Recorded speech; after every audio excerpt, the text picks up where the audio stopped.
Okay. So 649வது நாமா அதிருஷ்யா. திருஷ்யனா என்ன? பார்வை. அதிருஷ்யா அப்படின்னா பிறரால் பார்க்க முடியாதவள், அதாவது பார்வைக்கெல்லாம் அப்பாற்பட்டவள் அவோ. அதாவது அவளை முழு அந்த ஸ்வரூபமா நம்ம பார்க்கணுங்கிறது நம்மளால முடியாது. பிரம்மாண்டம் இல்லையா அவோ, அந்த லோகத்தையே ஆளும் நாயகி அவோ. அதனால அவளை முழுவதும் பார்க்கறதுங்கிறது கண்டிப்பா, இப்ப சூரிய வெளிச்சத்தை ஃபுல்லா நான் பார்த்தேன்னு யாராவது சொல்ல முடியுமா? கண்டிப்பா சொல்ல முடியாது. அந்த மாதிரி இவ அந்த பார்வைக்கெல்லாம் அப்பாற்பட்டவளா இருக்கா. அதிருஷ்யா, பிறரால் பார்க்க முடியாதவளா இருக்கா. திருஷ்யரகிதா, கிட்டத்தட்ட அதே மீனிங் தான். அதாவது காட்சியில் இருப்பவைகளுக்கு எல்லாம் அப்பாற்பட்டவளாக இருக்கா அப்படின்னு சொல்றா. அதே மீனிங் தான் வருது இதுக்கும். அதிருஷ்யா, திருஷ்யரகிதா. விக்ஞாத்ரி, அதுல இருந்து நம்ம ஆரம்பிக்கிறோம். விக்ஞாத்ரி. விக்ஞாத்ரி அப்படின்னா பேரறிவோடு விளங்குகின்றவள். அவளுடைய அறிவுக்கு நம்ம சொல்லணுமா? அப்பேற்பட்ட பேரறிவோடு கூடியவளா இருக்கா அந்த அம்பாள்.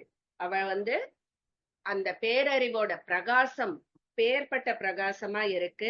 எல்லாத்தையும் விளக்கக்கூடிய அவளை ஃபுல்லா அறிஞ்சுக்கணும் அப்படிங்கறது யாராலையுமே முடியாது.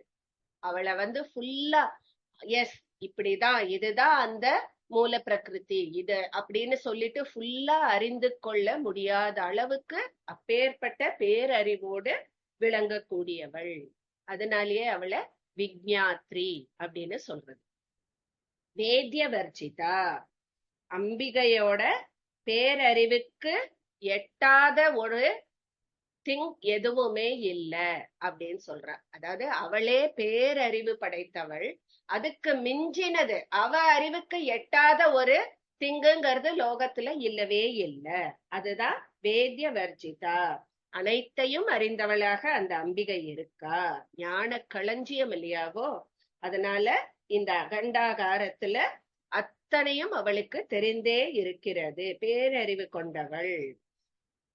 அவளுக்கு புறம்பா இன்னொரு வஸ்துங்கிறது. ஏன்னா இத்தனை ஜீவராசிகள், ஸ்தாவர ஜங்கமம் எல்லாமே அவளுள் அடங்கியது. பஞ்சபூதங்கள் எல்லாமே அவளுள் அடங்கியதுங்கிறதுனால அவளுக்கு பிற வஸ்துன்னு சொல்ற இது ஒண்ணுமே கிடையாது. சோ நேச்சுரலி இவளோட பேரறிவு படைத்த இது வேற எதுவுமே கிடையாது. அம்பாளுக்கு பேரறிவுக்கு எட்டாத ஒரு வஸ்து இந்த லோகத்துல கிடையாது. அதுதான் வேத்ய வர்ஜிதா. யோகினி. இந்த யோகினி, யோகதா, யோக்யா, யோகானந்தா எல்லாமே கிட்டத்தட்ட ஒரே மீனிங். எல்லாமே இந்த யோகம் அப்படிங்கிற அந்த ஒரு இதுலயே தான் வருது. இந்த யோகம்ங்கிறது என்ன அப்படின்னா, நம்ம புருஷார்த்தங்கள் இருக்கு இல்லையா? தர்ம, அர்த்த, காம, மோக்ஷ. சோ அந்த தர்மத்தை நம்ம இது பண்ணினோம்னா, அற வழியில நம்ம வாழ்ந்தோம்னா, பாக்கி 3 அர்த்த, காம, மோக்ஷ எல்லாமே நம்மளுக்கு தானா சேரும். சோ தர்மத்தை நம்ம சரியா கடைபிடிச்சோம்னா பாக்கி எல்லாமே நம்மளுக்கு தானா வரும். சோ இந்த தர்ம, அர்த்த, காம, மோக்ஷ இதுதான் அந்த யோகம் அப்படின்னு சொல்லிட்டு சொல்றா. சோ கடைசியில அந்த யோகம் அடைஞ்சுவா. மோக்ஷங்கிற அந்த பதவி, அதாவது ஜீவாத்மா அந்த பரமாத்மாவோட இணைகிறது இல்லையா? அதுதான் அந்த யோகத்தின் உச்ச நிலையாக இருக்கு. சோ அப்படி இருக்கும் பொழுது அந்த அம்பாள் தானே யோகினியா இருந்து தன்னை படுறவாளையும் அந்த யோக சாதனத்துல உருவாக்குகிறாள் அப்படின்னு சொல்லிட்டு. சோ அவளை போய் சென்றடைவது உறுதி. அதாவது அவளே யோகினியா இருக்கிறதுனால அந்த யோகம் மூலமா அவளை அடைகிறது. ஆத்மார்த்தமா அவளை வணங்கும் பக்தர்களுக்கு அந்த யோகம் கிடைப்பது உறுதியாகிறது அப்படின்னா. சோ அவளே ஒரு யோகினியா இருக்கா. யோகதா. யோகதாங்கிறது யோகத்தை வழங்குபவள். அதான் நான் சொன்னேன். இந்த யோகினி, யோகதா, யோக்யா, அதாவது யோகத்திற்கு அடுத்தது யோக்யாங்கிறது யோகத்துக்கு தகுதி உடையவள் அப்படின்னு வருது. சோ இது எல்லாமே கிட்டத்தட்ட ஒரே மாதிரி மீனிங்ல தான் வருது நம்மளுக்கு. யோகதா, யோகதான யோகத்தை வழங்குபவள் அப்படின்னு சொல்லிட்டு வருது.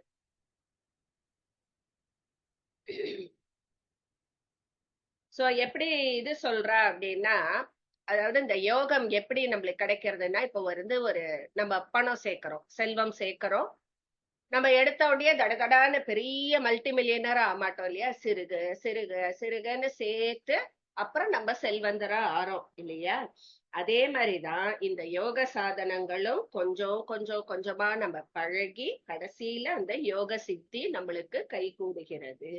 அந்த யோகத்தை அந்த தாயே நம்மளுக்கு வழங்குவாள். அதுதான் யோகதா. அடுத்தது யோக்யா, யோகத்துக்கு தகுதி உடையவள் அப்படிங்கிறார். சோ அந்த அம்பாளே வந்து அகிலாண்ட ஸ்வரூபியா இருக்கா அந்த பராசக்தி. அவ எப்பொழுதும் தன்னுடைய நிலையில் இதுவாவே போவா. இதுவா நிலை பிசராதவாளா இருக்கா எப்பவுமே. சர்வ காலமும் அந்த சிவஸ்வரூபத்தோடு யோகம் பூணுகிற தகுதி வாய்ந்தவளாக இருக்கா அந்த அம்பாள். அதனாலேயே யோகத்துக்கு தகுதி உடையவள் அப்படின்னு சொல்றா அம்பாளை. யோக்யா, யோகானந்தா அப்படின்னா இந்த யோகம் நம்ம சொன்னோம் இல்லையா? இந்த தர்ம அர்த்தகம், இந்த யோகத்தினால் யோகத்தின் வாயிலாக எப்பொழுதும் ஆனந்தமாக இருப்பவள், அதான் யோகானந்தா அப்படின்னு. சோ இப்ப இந்த யோகம் போகம் ரெண்டு இருக்கு. போகம்ங்கிறது என்ன? ஒரு டெம்பரரி சந்தோஷம், அதுதான் போகம் இல்லையா? சோ அது வந்து ஆனந்தத்துல தொடங்கி கடைசியில முடிவு வந்து என்னன்னா துக்கத்துல முடியும். இந்த சம்சாரத்துல நம்ம இந்த கிடைக்கிற மகிழ்ச்சி எல்லாம் போகம் அப்படின்னு. இப்போ இந்த செல்வம் வந்து இன்னைக்கு வந்ததுன்னா நம்மளுக்கு மகிழ்ச்சி தரும், நாளைக்கு அது போயிடுத்துன்னா அதுவே துக்கமா போகும்.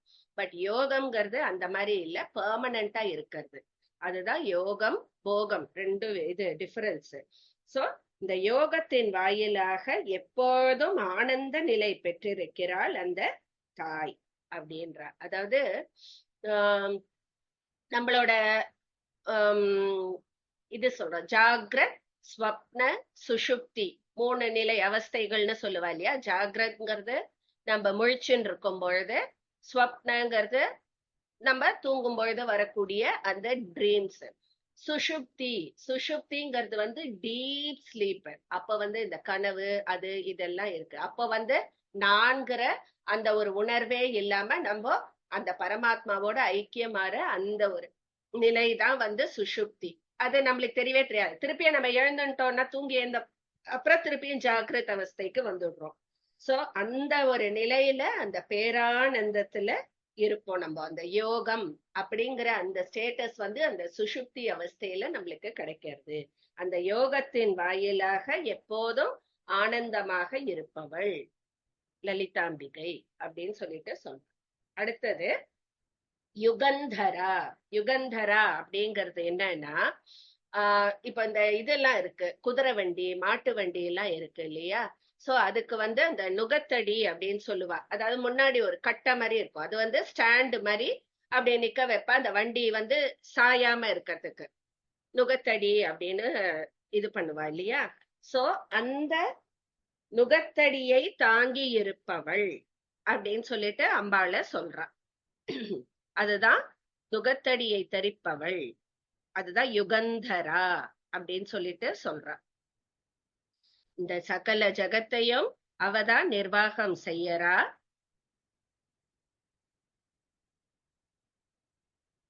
எல்லா இந்த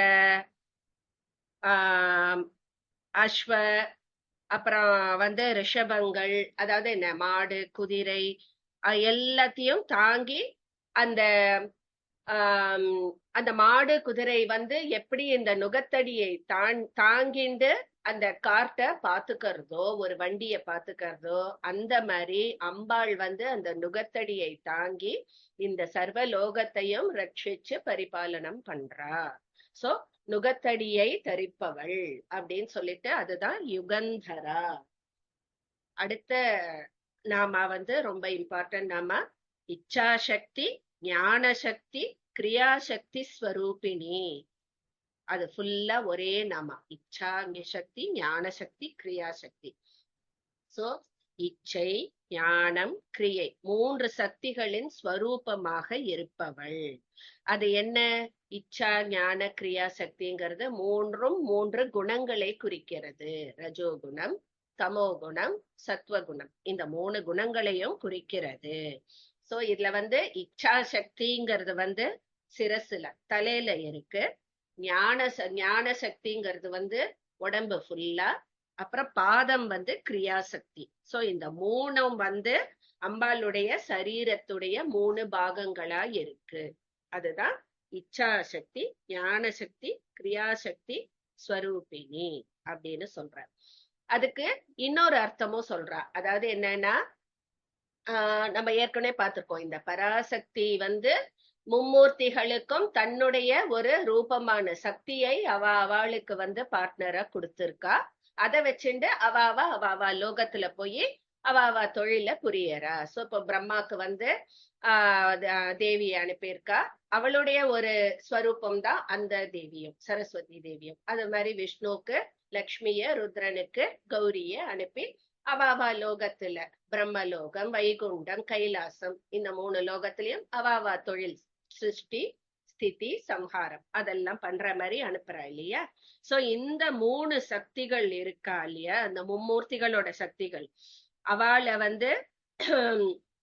இந்த இச்சா சக்தி, ஞான சக்தி, கிரியா சக்தி அப்படின்னு சொல்லிட்டு இது அந்த 3 சக்தியும் அந்த மும்மூர்த்திகளுக்கான சக்திகள் அப்படின்னு சொல்ற ஒரு வழக்கம் இருக்கு. சோ இந்த 3 சக்திகள் தான் சிருஷ்டி, ஸ்திதி, சம்ஹாரம். அதுக்கு காரணபூதர் அப்படின்னு சொல்லிட்டு சொல்றோம். காரணபூதைகளாக இருக்கின்றன இச்சா சக்தி, ஞான சக்தி, கிரியா சக்தி. சோ இவள்ல இருந்து தோன்றின அந்த சக்திகள் தான் இந்த 3 சக்தியுமே.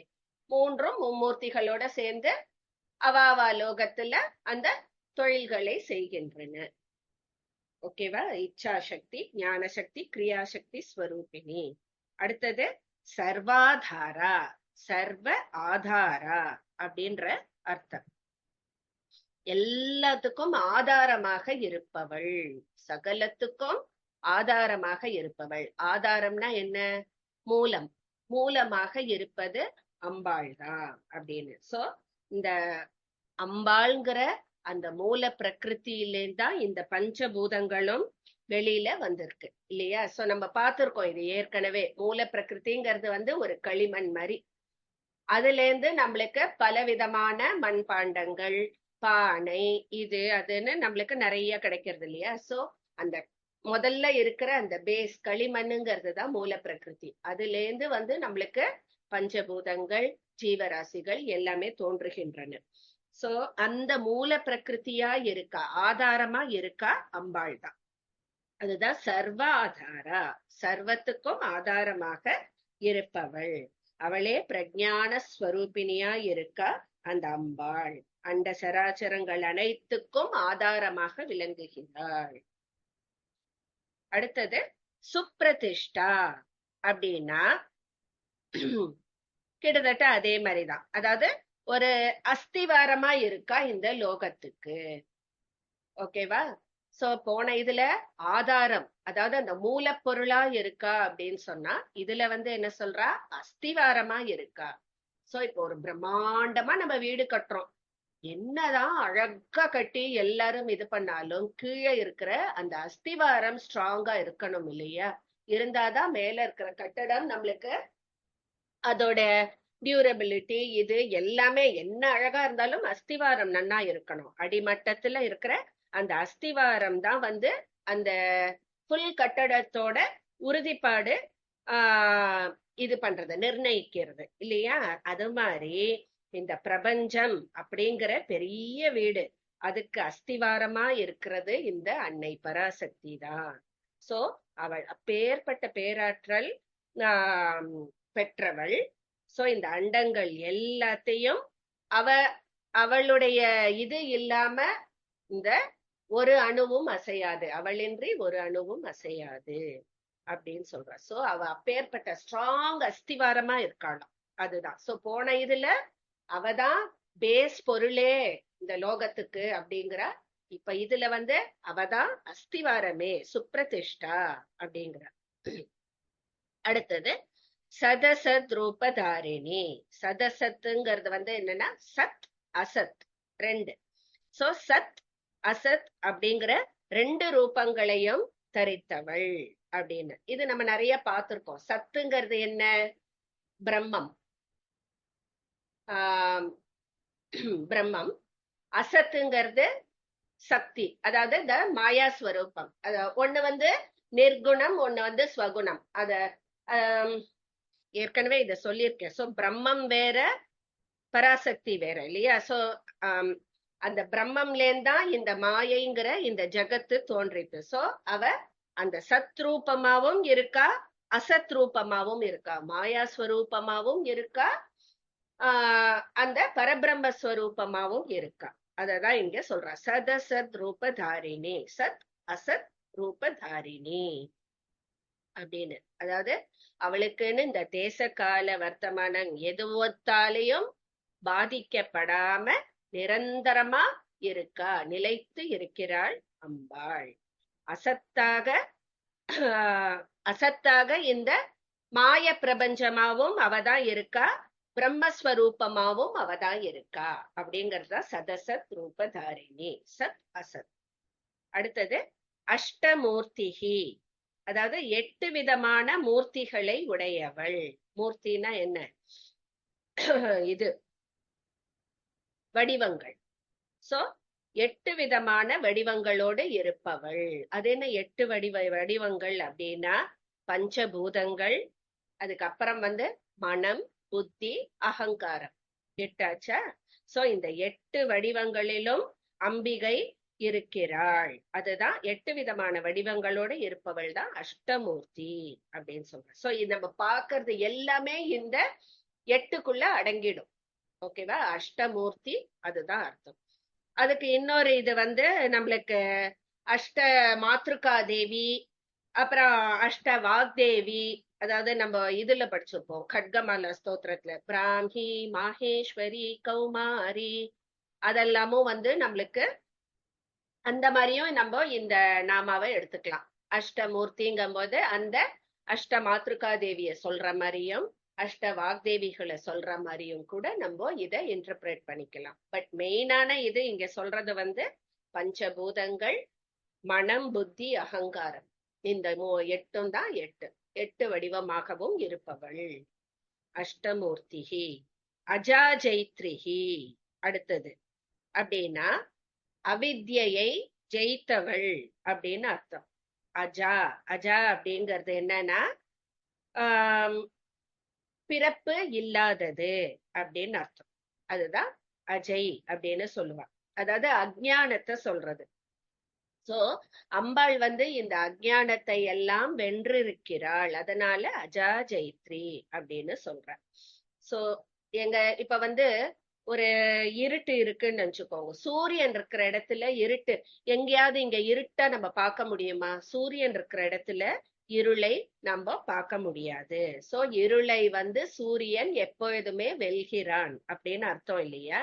அதே மாதிரி இந்த சூரியன் மாதிரி இருக்கும் அம்பிகை இருள் என்னும் அஜ்ஞானத்தை எப்பொழுதும் வெல்கிறாள் அப்படின்ற அர்த்தத்துல வருது. அதுதான் அஜா ஜெயித்ரி அப்படின்னு சொல்றோம். அஷ்டமூர்த்தி ரஜா ஜெயித்ரி லோக யாத்ரா விதாயினி அப்படின்னு அர்த்தம். அதுக்கு என்னன்னா லோக யாத்ரா விதாயினி, அதாவது இந்த 7 லோகங்களிலும் யாத்திரை நடத்தும் சாமர்த்தியம் உடையவள். யாத்திரைங்கிறது இங்க எதை சொல்றா அப்படின்னா சிருஷ்டி, ஸ்திதி, சம்ஹாரம். இந்த 3. அதாவது முதல்ல சிருஷ்டிக்கிறது, அதுக்கப்புறம் சம்ரட்சிக்கிறது, அதுக்கப்புறம் பிரளய காலத்துல திருப்பியும் இது பண்றது இல்லையா? சோ இதுதான் அவளுடைய அந்த யாத்திரை. சோ அந்த யாத்திரை இந்த 7 லோகத்துக்கும், நம்மளை இந்த பூமி மட்டும் இல்ல 14 லோகத்துக்கும் இந்த யாத்திரையை நடத்தும் சாமர்த்தியம் உடையவள் அம்பாள் அப்படின்னு சொல்லிட்டு சொல்றா. அவதான் இந்த 7 லோகத்தையும் தோற்றுவிக்கிறா, நிலை பெற செய்யறா, அதுக்கப்புறம் தன்னுள் ஒடுக்குகிறாள். பிரளயம் போது தன்னுள் ஒடுக்குகிறாள். சோ இது எல்லாத்தையுமே அழகா அவ நடத்திட்டு வர்றதுனால லோக யாத்ரா விதாயினி அப்படின்னு சொல்ற. அடுத்தது ஏகாக்கினி.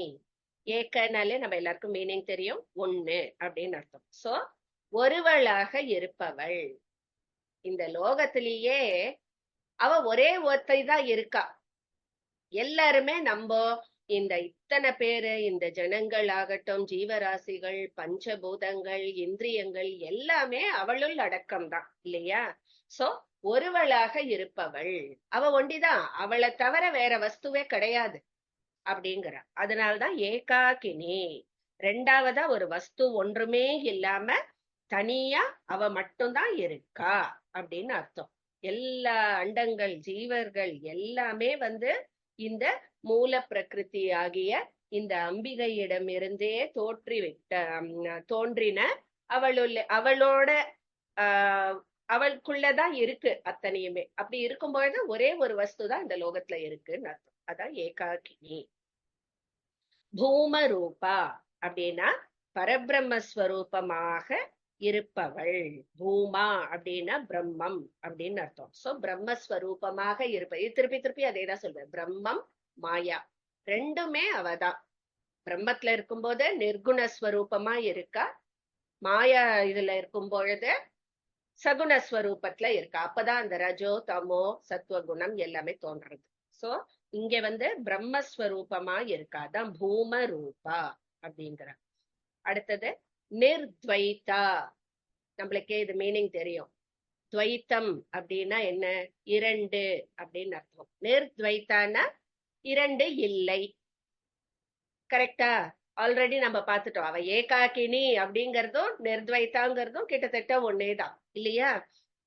சோ அந்த இரண்டாவது வஸ்து அப்படிங்கிற ஒரு கோட்பாடுக்கே இடம் கொடுக்காதவளா இருக்கா அம்பாள். நிர்த்வைத்தா. துவைத்தம்ங்கிற அந்த துவைத்த பாகமே கிடையாது, ஒரே இதுதான் அப்படின்னு. சோ இரண்டாவது வஸ்து அப்படிங்கிற பாவமே இல்லாம பரபிரம்மஸ்வரூபிணியா இருக்கா அந்த அம்பாள் அப்படின்னு சொல்றா. அதான் துவைத்த வர்ச்சிதா. சோ இப்போ இது ஒரு எக்ஸாம்பிளோட சொல்லணும்னு நினைச்சுக்கோங்க. இப்போ தண்ணி இருக்கு, கடல் நீர் இருக்கு, பஞ்சபூதங்கள்ல நீர்னு ஒண்ணு இருக்கு. அதுவேதான் கடல்ல பார்த்தா கடல் நீர், அப்புறம் ஆற்று நீர், ஊற்று நீர், மழை நீர், இந்த மாதிரி பல பேரை பெற்றிருக்கு. நீருங்கிறது ஒண்ணுதான் இல்லையா? அதே நீருங்கிற வஸ்து சூக்ஷ்ம நிலையில எப்படி இருக்கு? ஆவி, மேகம், மூடு பனி, இதெல்லாம் அதோட சூக்ஷ்ம ரூபம், அதாவது கண்ணுக்கு தெரியாத ரூபம். ஆவியை நம்ம பார்க்க முடியாது இல்லையா? பட் அப்பவும் அந்த நீர் இருக்கு, சூக்ஷ்ம ரூபமா இருக்கு.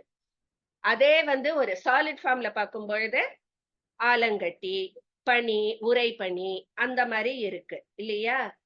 பட் எல்லாமே என்ன? ஒரே ஒரு இதுதான், நீர் அப்படிங்கிற அந்த ஒரே ஒரு இதுதான். சோ அந்த மாதிரிதான் அம்பாள் பரபிரம்மஸ்வரூபமா இருக்கா. ரெண்டாவதுங்கிறதே கிடையாது அப்படிங்கிறது. சோ எல்லாமே வேற வேற ஃபார்ம் இருந்தாலும் நீருங்கிறது ஆதாரம், அது ஒண்ணுதான். அதே மாதிரிதான் இத்தனை ஜனங்கள், இத்தனை உயிர் ஜீவன்கள் எல்லாமே இருந்தா கூட எல்லாமே அந்த அம்பிகை, அந்த ஒரே ஒரு இதுதான். ரெண்டாவது வஸ்துக்கு இடமே இல்லை. துவைத்த வர்ஜிதா, அதே கிட்டத்தட்ட சேம் மீனிங். நிர்த்வைத்தாங்கிறது ரெண்டாவதுங்கிற இதுக்கே இடம் கொடுக்காதவள்னு வருது. இது எந்த காலத்திலும் ரெண்டாவது வஸ்துங்கிறதே இல்லாதவள், அதுதான் துவைத்த வர்ஜிதா அப்படின்னு வருது.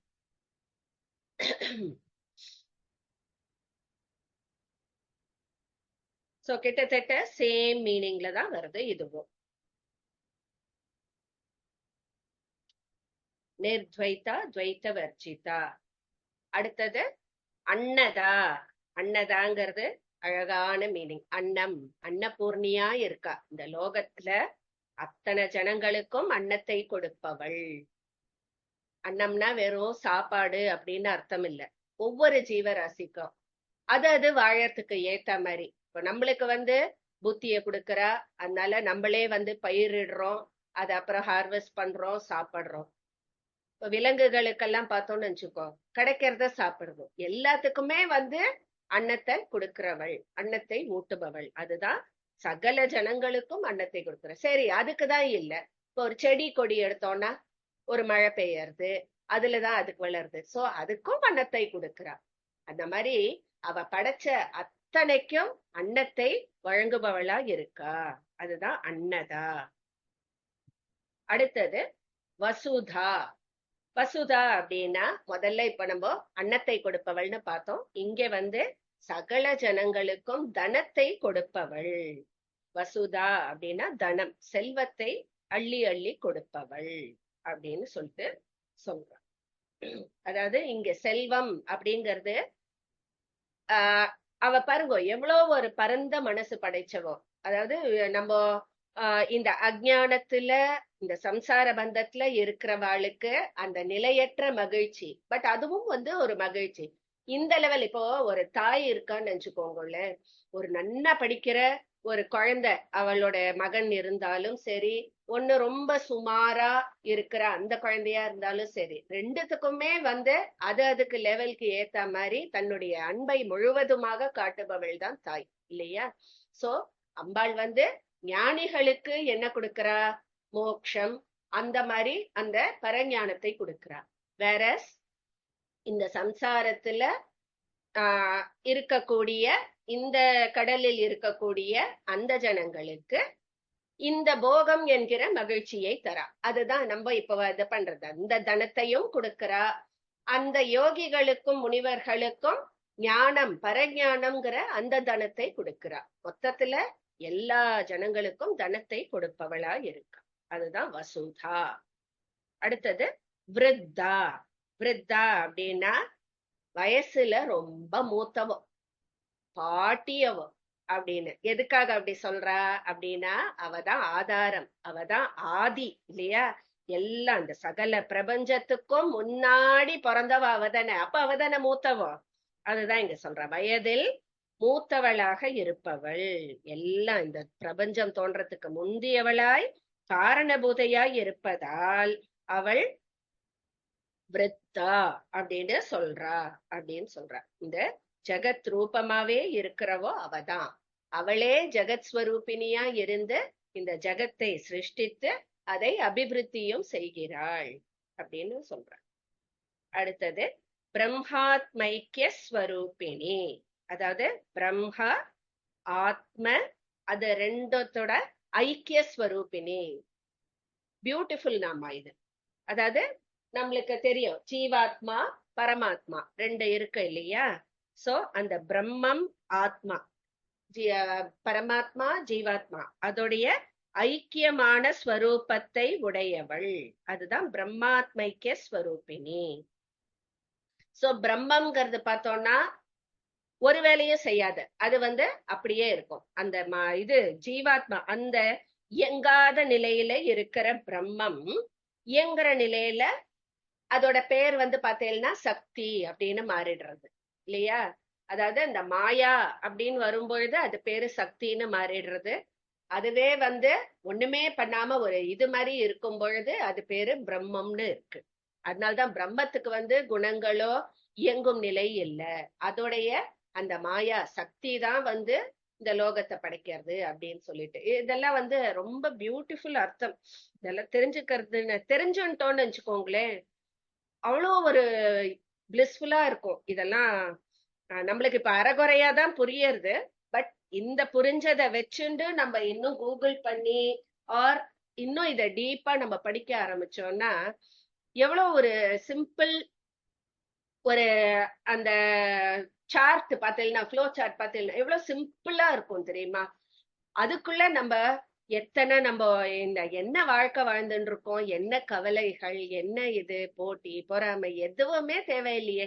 இவ்வளவு சிம்பிளா போறது, இதுதான் ப்ரொசீஜர். நம்மளுக்கே தெரியும் இது எதுவுமே நிலை இல்லையேங்கிற அந்த தாட் எல்லாம் நம்மளுக்கு அப்போதான் வரும். அப்போ இந்த வரிஸ், இந்த சின்ன சின்ன இந்த துக்கம் எல்லாம் வந்தாலும் இதெல்லாம் துக்கம் கிடையாது அப்படின்ற அந்த பக்குவம் நம்மளுக்கு ஜாஸ்தி வரும். சோ அதுக்கு வந்து ஒரு பீஜம், ஒரு சீடு போடுற மாதிரிதான் இந்த ஸ்லோகம்லாம் இப்ப நம்ம படிக்க ஆரம்பிக்கிறோம், அர்த்தத்தையும் தெரிஞ்சுக்க ஆரம்பிக்கிறோம்னு ஐ ஃபீல்.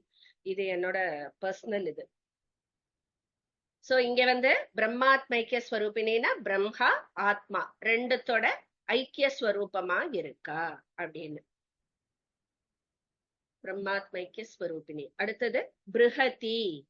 பிருஹதி அப்படின்னா பெரியவோ, அப்படியே பெரிய வஸ்துவோ அப்படிங்கிறது. அதாவது ஒரு இது சொன்னோம்னு வச்சுக்கோங்க, ஒரு மவுண்டனை வந்து ஹிமாலயாஸே எடுத்துக்கோங்க. அத வந்து நம்ம அண்ணாந்து ஒரு இடத்துல இருந்து நம்ம அதை ஃபுல்லத்தையும் நம்ம கவர் பண்ண முடியுமா? இப்ப ஒரு கடல் எடுத்துட்டோம்னு வச்சுக்கோங்க. கடல்ன்ற அந்த ஒரு வஸ்து முழு கடலையும் என்ன கண்ணால என்னால பார்க்க முடியும்னு அதுக்கு ஒரு போயிட்டே இருக்கும் இல்லையா? அதெல்லாம் வந்து பிரம்மாண்டத்துக்கு சொல்றோம். சோ இந்த மாதிரி ஒரு மலையாவும் கடலாகவும் இந்த மாதிரி பெரிய பெரிய இதுவாய் இப்போ அந்த இதுல வானத்துல பாத்தீங்கன்னா நட்சத்திர கூட்டத்தை யாராவது கவுண்ட் பண்ண முடியுமா? கவுண்ட்லெஸ் ஸ்டார்ஸ்ன்னு சொல்லுவா. சோ அந்த மாதிரி வஸ்துக்களாவும் இருக்கா. இது எல்லாத்துக்கும் அப்பாற்பட்டு பெரியவளாவும் இருக்கா அப்படின்னு சொல்லிட்டு, இப்போ ஒரு சூரியன் இதேதான் நான் முன்னாடி சொன்ன மாதிரியே, இப்போ சூரியன் வந்து நம்மளுக்கு வெளிச்சம் தர்றது, அந்த வெளிச்சத்தை பாக்குறோம். சூரியனை முழுசா நம்ம பார்ப்போம், அதோடைய லைட்டை ஃபுல்லா பார்ப்போங்கிறது முடியுமா? பெருசு இல்லையா அது?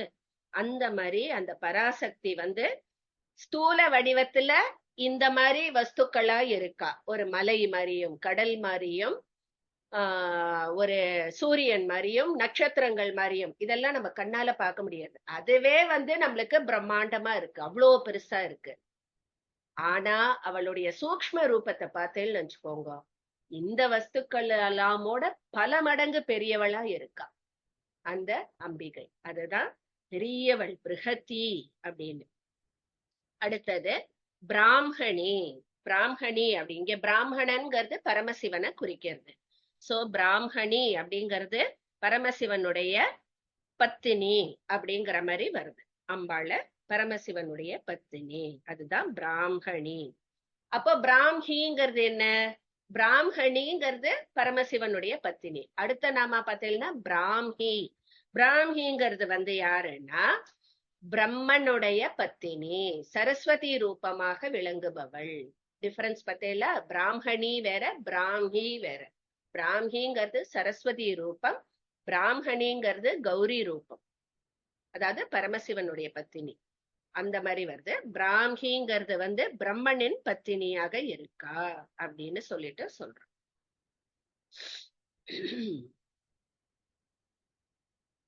அடுத்தது பிரம்மானந்தா.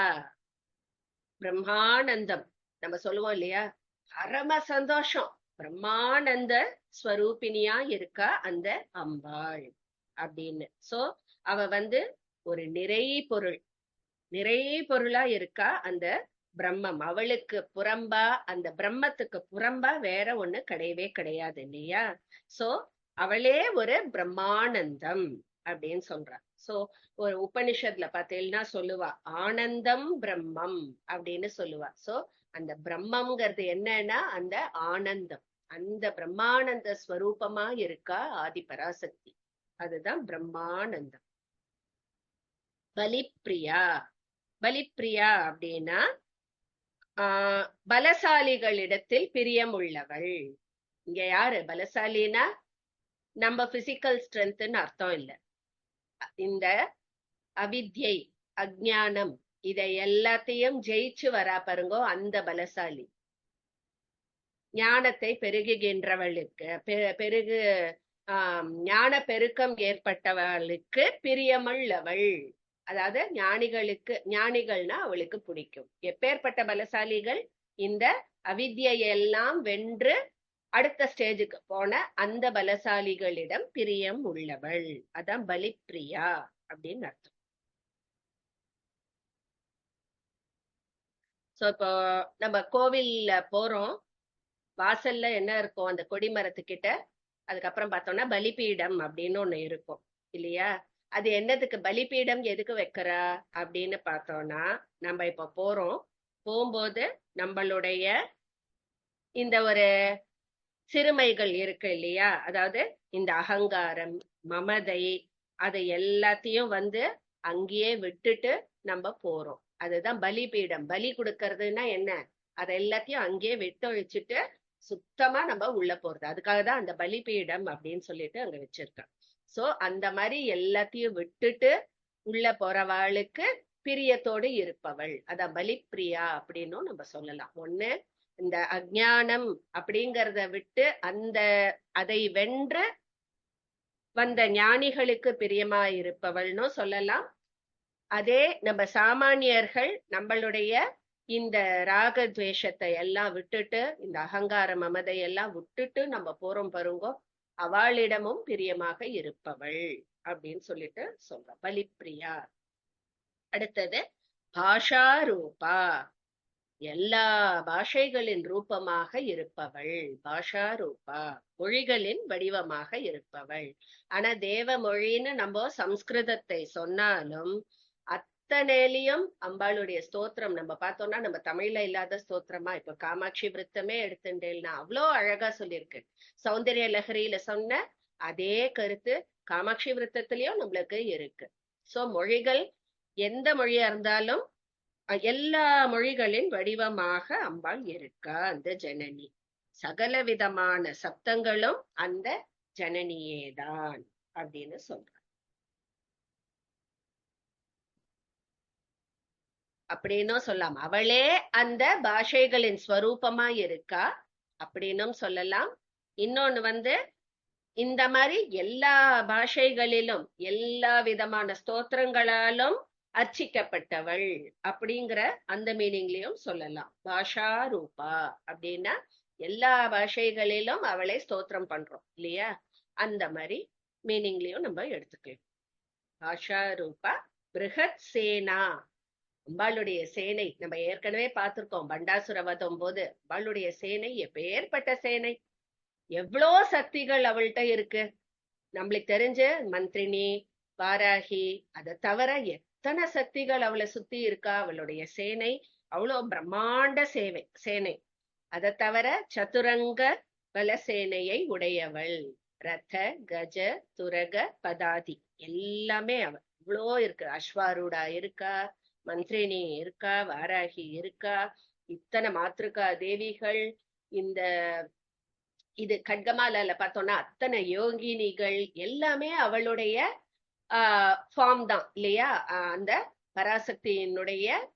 பராசக்தியினிலிருந்து வந்த பல ரூபமான சக்திகள். சோ அவ சேனை பார்த்தோம்னா அவ்வளோ பிரம்மாண்ட சேனை, அபாரமானது அது.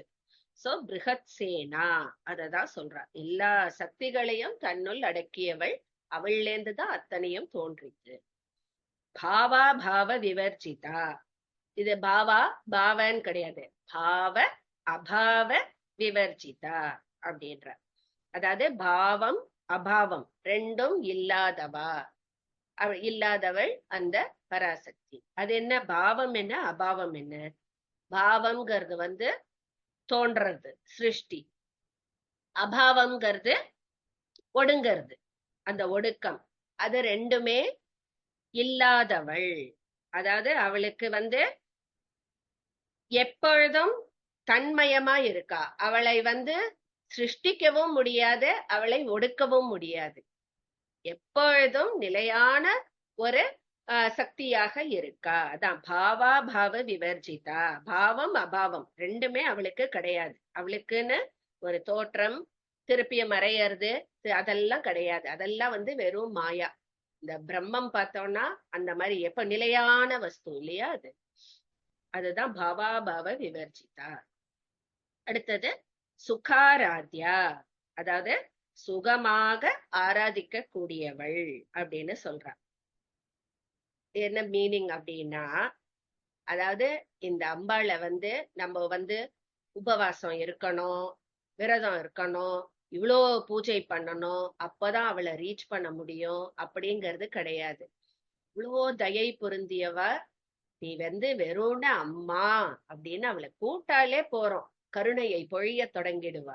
அதுக்குன்னு தனியா நம்ம 1000 நியமங்கள் ஃபாலோ பண்ணணும், இது பண்ணணும், அப்பதான் அவ கிட்ட போக முடியும் அப்படிங்கிறது கிடையாது. சுகமாக ஆராதிக்க கூடியவள். இருந்த இருப்பிலேயே எனக்கு ஒண்ணுமே தெரியாதுமா, ஆவாகனம் நஜானாமி விசர்ஜனம் நம்ம இதுல சொல்லுவோம் க்ஷமா பிரார்த்தனால, எனக்கு அதெல்லாம் ஒண்ணுமே தெரியாது. பூஜான் செய்வ நஜானாமி க்ஷம்யதாம் பரமேஸ்வரி. சோ எனக்கு அம்மா அப்படின்னு எனக்கு உன்னை கூப்பிடதான் தெரியும். உன் முன்னாடி வந்து நின்னு கண்ணீரோட தான் தெரியும், பக்தியோட கை கூப்பதான் தெரியும், எனக்கு வேற எதுவுமே தெரியாது. அந்த மாதிரி நீ ப்ரே பண்ணாலும் அவளை எளிதில் அடையலாம், அவ கருணையை பொழிய தயாராக இருப்பா. சோ இந்த மாதிரி நீ இப்படிதான் இருக்கணும், இந்த நியமம் இப்படி ஃபாலோ பண்ணணும், இந்த நிர்பந்தம் எல்லாம் எதுவுமே அம்பாள் கிட்ட கிடையாது.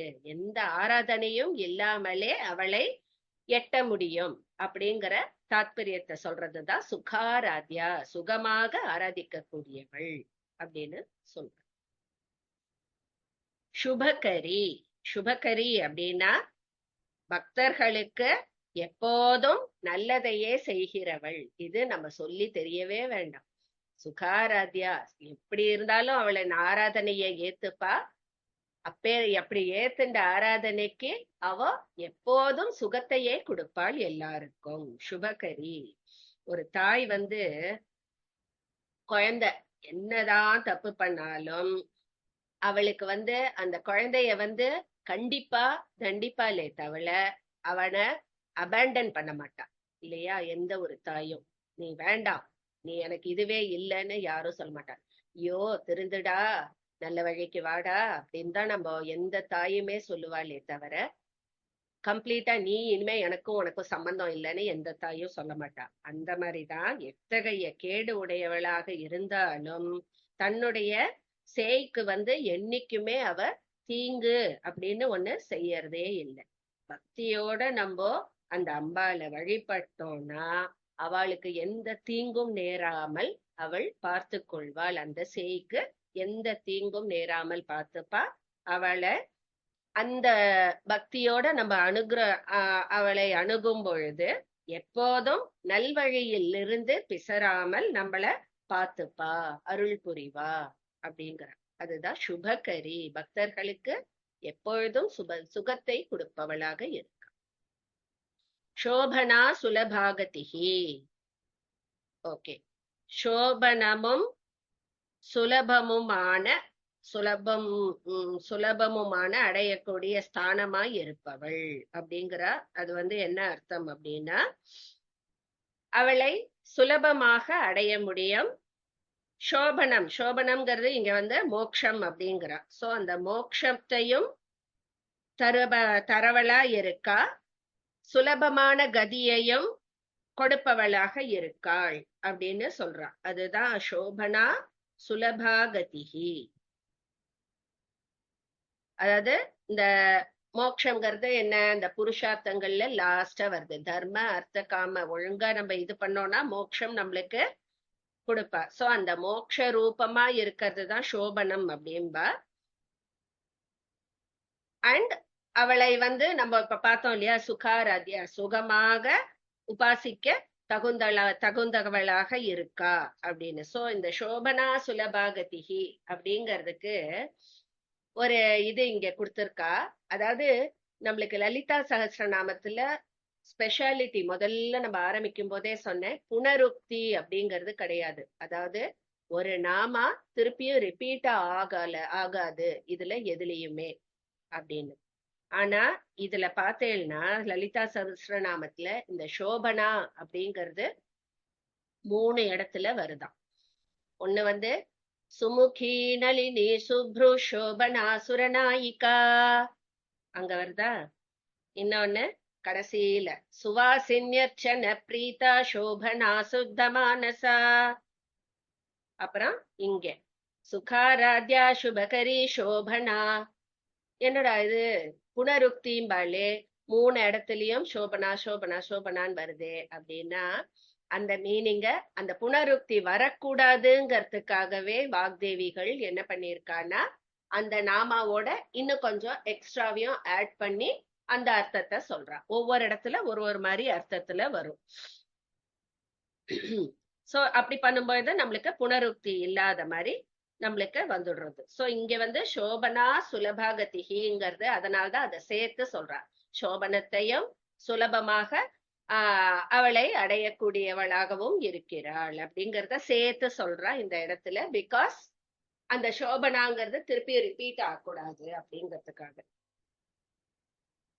அடுத்தது அழகான நாம ராஜராஜேஸ்வரி, எல்லாருக்குமே பிடிச்சது. நாம ராஜராஜேஸ்வரி கேட்கும் பொழுதே தெரியறது நம்மளுக்கு. நம்ம முதல்லயே பார்த்தோம், சிம்ஹாசனேஸ்வரி, ஜகத்துக்கே ராணி அவோ இல்லையா? சோ ராஜராஜேஸ்வரி அப்படிங்கும் பொழுது மன்னர்களுக்கெல்லாம் மன்னர், அதாவது நிறைய சிற்றரசர்கள் இருப்பா. அவ எந்த ராஜாக்கு எல்லாம் ஒரு ராஜாவா இருக்கிறவள சக்கரவர்த்தி அப்படின்னு சொல்லுவோம்.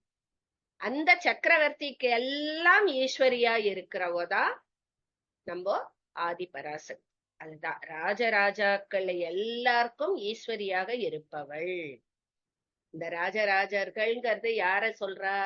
சகல தேவர்கள், அப்புறம் பிரம்மா, விஷ்ணு, ருத்ரர், இவா எல்லாம் மும்மூர்த்திகள், தேவர்கள் எல்லாருக்கும் ஈஸ்வரியாக இருப்பவள். அதுதான் ராஜராஜேஸ்வரி. ராஜ்யதாயினி அப்படின்னா ராஜ்யத்தை கொடுப்பவள் அப்படின்னு. இது நான் ஏற்கனவே சொன்னேன். இப்போ ராஜராஜேஸ்வரி, இந்த ராஜராஜர்களுக்கெல்லாம், தேவர்களுக்கு, மும்மூர்த்திகளுக்கு ஈஸ்வரியா இருக்கான்னு சொன்னேன்.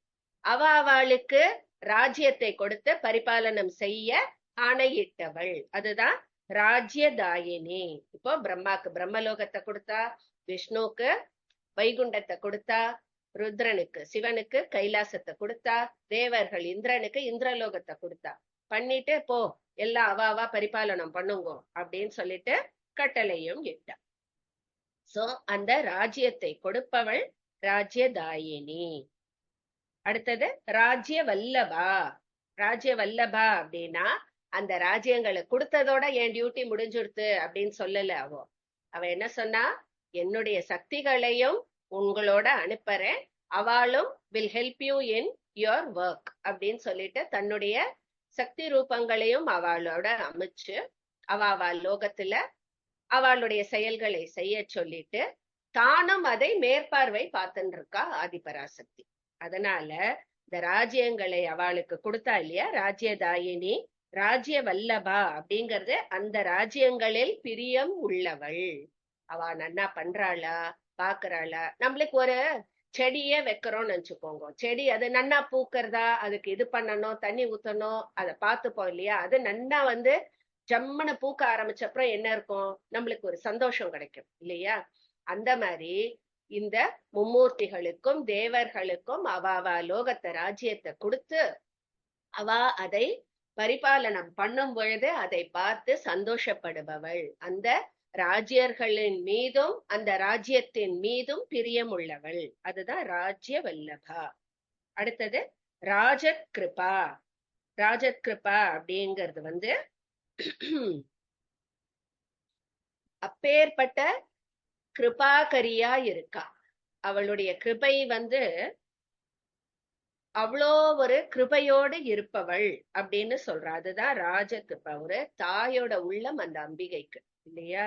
சோ அந்த தாயுள்ளம் படைத்த அந்த அம்பாள் கிட்ட போய் தஞ்சம் அடைந்தவாளுக்கு அப்பேற்பட்ட அளவில் அடங்கா கிருபையை தாராளமாக வழங்குகிறாள் அந்த தாயான சர்வசக்தி படைத்த ஆதிபராசக்தி.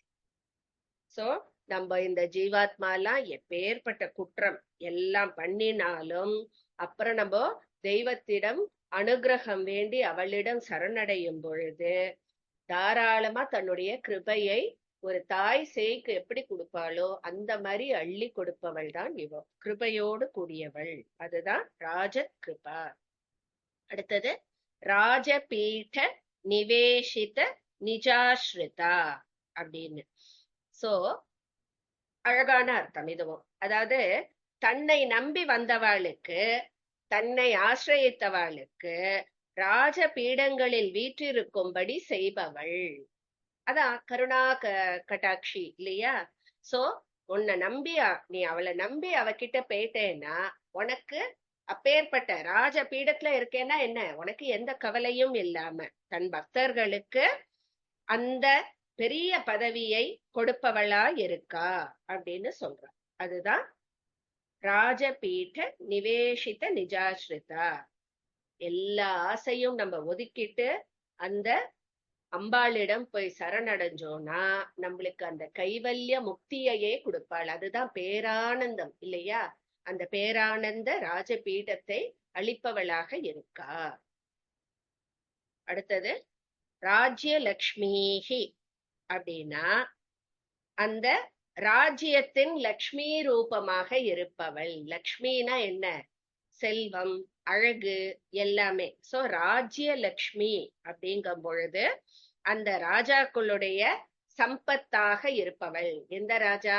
இந்த தேவர்கள், மும்மூர்த்திகள், அவளெல்லாம் தான் இப்ப ராஜான்னு நம்ம பார்த்துட்டே வந்தோம் இல்லையா? அந்த ராஜாக்களோட சம்பத்தா அவளே இருக்கா. அவளோடையே இருந்து அவளுக்கு அனுகிரகம் செஞ்சுண்டு அந்த அம்பாளுடைய ரூபங்களாகவும் அவளே இருக்கா. சோ லக்ஷ்மி ரூபமாக இருக்கா. ராஜ்ய லக்ஷ்மிஹி. அடுத்தது கோஷநாதா அப்படின்னா அதாவது பொக்கிஷம், ட்ரெஷர்னு சொல்லுவா இல்லையா? அந்த பொக்கிஷத்தின் தலைவியாக இருப்பவள் அப்படிங்கிறா. சோ கோஷம் அப்படிங்கிறது வந்து அந்த ராஜாக்களுடைய சம்பத்து. அந்த சம்பத்துக்கு ஒரு ஒரு அரசாங்கம் வந்து ஃபர்ஸ்ட் கிளாஸ் அரசாங்கம் அப்படின்னு சொல்லிட்டு எப்ப சொல்லுவா? ஜனங்களை எல்லாம் சந்தோஷமா வச்சுண்டு தன்னுடைய கஜானாவும் என்னைக்கும் குறையாம வச்சிருந்தா ஒரு நல்ல ராஜா அப்படின்னு சொல்லுவோம். சோ அந்த ஆட்சி முறை, அந்த அரசனுடைய ஆட்சி முறை நன்னா இருக்குங்கிறது எப்படி சொல்லுவோம்னா, அவனுடைய அந்த பொக்கிஷம் வந்து ஆஹ் குறையில்லாமல் இருந்தா ஒரு நல்ல ராஜா அப்படின்னு சொல்லுவோம். அந்த பொக்கிஷத்துக்கு எல்லாம் தலைவியா இருக்கா அப்படின்ற. சோ இங்க வந்து அந்த மாதிரி அந்த தேவர்கள் மும்மூர்த்திகளுடைய ராஜ்யத்தின் பொக்கிஷத்துக்கு தலைவியா இருக்கான்னு சொல்றா. இன்னொன்னு கோஷநாதா அப்படிங்கிறது நம்மளுடைய இந்த 5 கோஷங்கள் இருக்கு இல்லையா? அன்னமய கோஷம், பிராணமய கோஷம், நம்மளுடைய 5 லேயர் ஆஃப் த பாடி இருக்கு இல்லையா? அந்த கோஷத்துக்கும் தலைவியாக இருக்கா. அதாவது நம்மளோட இது பாடி பார்த்தோம்னா உடல், அதுக்கப்புறம் உயிர், அதுக்கப்புறம் புத்தி, அப்புறம் அங்க அந்த மாதிரி 5 லேயர்ஸ் இருக்கு நம்மளுக்கு. இந்த உடலை எடுத்துட்டோம்னா 2வது பிராணமய கோஷம், மனோமய கோஷம், அந்த மாதிரி 5 இருக்கு. சோ அந்த 5த்துக்கும் தலைவியா இருக்கா அப்படின்னு சொல்லலாம் கோஷநாதா அப்படின்னு. நிறுத்திக்கலாமா? 690 ஆயிடுச்சு.